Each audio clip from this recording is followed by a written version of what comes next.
গানে, কবিতায়, সাহিত্যে কোথায় নেই কৃষ্ণচূড়া। চন্দ্রিমা উদ্যানের সামনের রাস্তায় যেন রক্ত আভা ছড়াচ্ছে গ্রীষ্মের রূপ জাগানিয়া এই ফুল।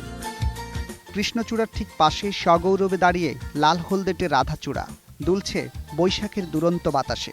বাংলাদেশের কৃষ্ণচূড়া হচ্ছে চেরি থেকে অনেক সুন্দর। আমরা ফুল দেখার জন্য কৃষ্ণচূড়ার নিচে গিয়ে খাবার টাবার নিয়ে দল বেঁধে যদি জড়ো হতে পারতাম, তাহলে এটা অনেক সুন্দর হতো। হলুদ সোনালুরা হলদে ঝুমকার মতো মন ছুঁয়ে যায়। কড়া রোদে যখন সোনালি আভার বিচ্ছুরণ হয়, তখন ভালোবেসে একে হলুদ পরিণামেও ডাকেন অনেকে। গ্রীষ্মের দাবদাহে চোখ ধাঁধানো বেগুনি রঙের বিচ্ছুরণ নিয়ে স্বমহিমায় জাগে জারুল। রাস্তার পাশে নাগরিক উদ্যানে ঠাঁই নিয়েছে তারা। গ্রীষ্মকালে পুরা গাছ ভর্তি করে এই ফুলগুলা ফুটে, দেখতেই অন্যরকম।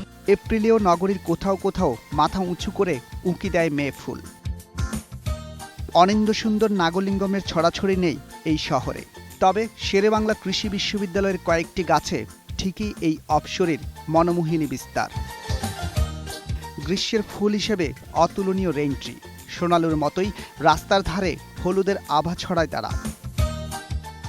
ইট পাথরের খোলস ছেড়ে গ্রীষ্মের খরতাপ উপেক্ষা করে হঠাৎ একদিন যদি চলে আসেন ফুলের রাজ্যে, তখন আপনার মনে হবে বুঝি স্বপ্নের ফুল কুড়ানিরা এসে একে একে ফুল কুড়িয়ে গাছের শক্ত ঢালে আপনার জন্য ফুলের মালা গেঁথে রেখেছে।